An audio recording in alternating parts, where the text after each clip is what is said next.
echo of his call. இந்த காலவேளையில் உங்களை நான் அன்போடு கூட வாழ்த்துகிறேன். ఉదయకాల సమయంలో మేము ప్రేమతో ఆహ్వానిస్తున్నాను. எங்களுக்காக ஜெபிக்கிறதற்காக நன்றி தெரிவிக்கிறேன். మీరు మా కొరకు తెలియజేస్తున్నాను. ஊழியங்களில் பாடுகளும் கஷ்டங்களும் உண்டு. పరిచర్యలో పాటలు కష్టములు ఉంటాయి. நாங்கள் உங்களுக்காக பாரத்தோடு ஜெபம் பண்ணுகிறோம். మేము మీ కొరకు భారంతో ప్రార్థిస్తున్నాము.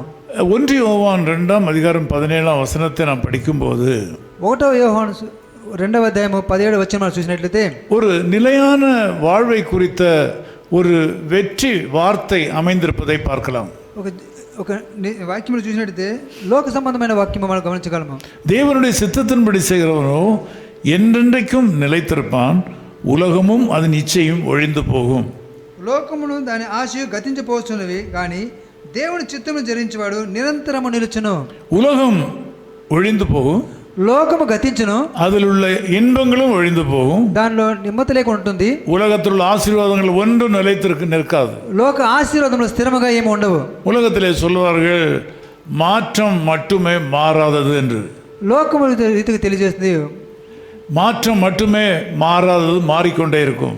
మార్పు మాత్రము మారకుండా ఉంటుంది. மனிதனுடைய வாழ்வு நிலையற்றது, మనిషి యొక్క జీవితము అస్థిరంగా ఉంటుంది. ஆனால் இங்கே நிலையான வாழ்வையும் நிலையான ஆசీర్వాదங்களையும் தேவன் எடுத்து ஏம்புகிறார்.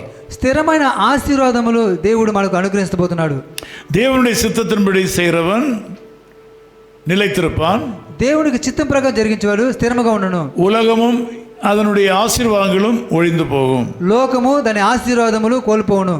ஆகவே தேவனுடைய சித்தத்தை செய்வதற்கு நாம் ஆயத்தமாக வேண்டும். దేవుని చిత్తము మనం జరిగించడానికి ఆయుత్తముగా ఉండాలి. உங்கள் வாழ்க்கையிலே தேவனுடைய விருப்பம் என்ன என்பதை கண்டுகொள்ள வேண்டும். మీ యొక్క జీవితంలో దేవుని యొక్క నెరవేర్పు ఏదని మీరు గ్రహించాలి. ஒரு வெற்றியுள்ள கிறிஸ்தவனுடைய குணாதிசயங்களிலே மிக முக்கியமான ஒன்று தேவனுடைய திட்டம் அவன் மேல் என்ன என்பதை அறிவது. దేవుని చిత్తము ఏదని మనం గ్రహించుకోవాలి.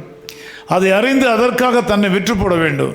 దాన్ని గ్రహించి దాన్ని మనం విజయవంతంగా ముందుకు వెళ్ళాలి. அதற்கென்று தன்னை அர்ப்பணித்து விட வேண்டும். దానికోసమే మనం అర్పణ కలిగి ఉండాలి. இன்றைக்கு உங்கள் மேல் ஆண்டவருக்கு ஒரு பெரிய திட்டம் இருக்கிறது. ఈ దినం మీ పైన దేవుని యొక్క திட்டம் ఒకటి ఉన్నది. அவருக்காக நீங்கள் வேலை செய்ய வேண்டும் என்று விரும்புகிறார். దాని కొరకు మీరు పని చేయవలసి ఉన్నది. நீங்கள் மக்களுக்கு அவருடைய அன்பை வெளிப்படுத்த வேண்டும் என்று உங்களை கருவியாக பயன்படுத்த விரும்புகிறார். దేవుని ప్రేమను మీరు ఇతరులకు తెలియజేయని ఒక పరికరంగా మిమ్మల్ని వాడబోతున్నాడు. பலமுறை உங்களிடத்தில் பேசியிருக்கிறார். పలుసార్లు మీతో మాట్లాడినాడు. நீங்கள் வழி தப்பி ஓடுகிற ஆட்டை போல ஓடிக்கொண்டிருக்கிறீர்கள். మీరు మార్గం తప్పి ఒక వెళ్ళిన గొర్రెలాగా మీరు తిరుగుతున్నారు. தேவனுடைய சித்தம், நீங்கள் தேவனுக்கு வேலை செய்ய வேண்டும். దేవుని చిత్తము దేవుని కొరకు మీరు పని చేయాలి. அதற்காக உங்கள் வேலையும் குடும்பத்தையும் விட்டுவிட்டு ஓட சொல்லவில்லை. అందుకోసం మీకు పనులు మీకు ఉద్యోగాలు వదిలి వెళ్ళలేదు. நீங்கள் இருக்கிற உங்கள் இடத்துல கர்த்தருக்கு சேவை செய்யுங்கள். మీరుండే స్థలంలో దేవునికి సేవ చేయాలి. தேவன் உங்களை வைத்திருக்கிற சபையிலே கர்த்தருக்கு ஊழியம் செய்யுங்கள். దేవుడు మిమ్మల్ని ఉంచిన సంఘములో మీరు దేవుని కొరకు పరిచయం చేయాలి. உங்களுக்கு போதகருக்கு உதவியாக ஏதாவது காரியங்களை செய்யுங்கள். దేవుని సేవకి కొరకై మీరు మంచి పని தேவனுடைய చేయాలి. சித்தம். అది దేవుని చిత్తముగా ఉంది. அப்படி நீங்கள் செய்யும்போது ఆ రీతిగా మీరు చేసేటప్పుడు வாழ்க்கையில் அற்புதங்கள் நிகழும். మీ జీవితంలో ఒక ఆశీర్వాదం జరుగును. தேவனுடைய சித்தத்தை நீங்கள் வாழ்க்கையில் தக்க வைத்துக் கொள்ள வேண்டும். దేవుని చిత్తాన్ని మీ జీవితంలో అనుగ్రహించాలి. ஊக்கமான ஜெபத்தின் மூலமாக, మీరు ప్రార్థన చేయడం వలన, வேத வாசிப்பின் மூலமாக, దేవుని వాక్యం చదువుట ద్వారా, தியானத்தின் மூலமாக, ధ్యానించడం వలన, பரிசுத்த நடத்தையின் மூலமாக, పరిశుద్ధ ప్రవర్తన వలన எல்லாவற்றையும் செய்துவிட்டு பரிசுத்த வாழ்க்கை இல்லாவிட்டால் வீணாய் போய்விடும். ఇవన్నీ చేసి పరిశుద్ధ జీవితం లేకపోతే వేస్ట్ అయిపోతుంది. நீங்கள் சரீரத்தை உச்சந்தலிருந்து உள்ளங்கால் வரையிலும் பரிசுத்தமாக பாதுகாக்க మీకు வேண்டும். తల నుండి కాళ్ళ వరకు పరిశుద్ధంగా జీవించాలి. உங்கள் இதயத்தில் ஆழமான அன்பு உங்கள் ஆண்டவருக்கு மட்டும்தான் கொடுக்க வேண்டும். దేవుని మీకు హృదయాన్ని ప్రభువుకు ఇవ్వాలి. உலகத்தை எந்த மனுஷருக்கும் கொடுக்க கூடாது.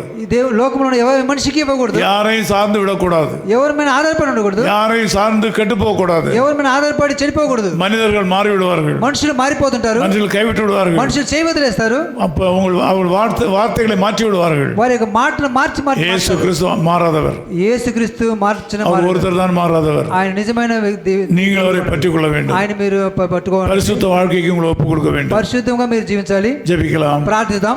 தேவனே உமக்கு ஸ்தோத்திரம். దేవా మీకు స్తోత్రములు. இந்த ஜெபத்திலே கலந்து கொண்டிருக்கிற மக்கள் ஒருத்தரும் கெட்டு போக கூடாது ஆண்டவரே. ప్రార్థనలో ఏకీభవిస్తున్న ఎవరు చెడిపోకుండా మీరు కాపాడమని కోరుతున్నాను. சில நேரங்களில் பாவத்தில் விழுந்து விடுகிறார்கள்.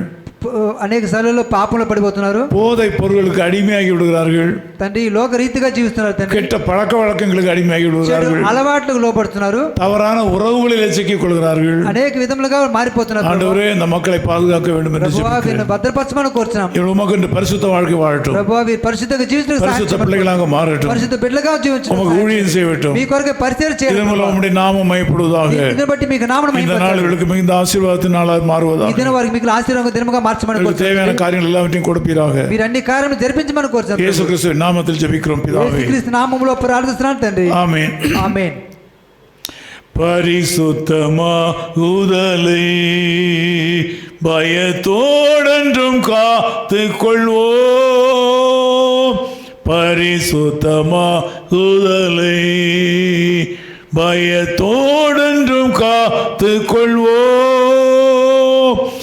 ஏக்காலம் தோணிக்கையில் மறுரூபமாக எழும்புவோமே மகிமையிலே.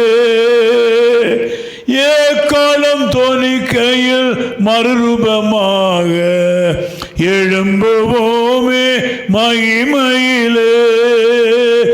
உயிர்த்தெழுந்தாரே அல்லேலூயா ஜெயித்தெழுந்தாரே.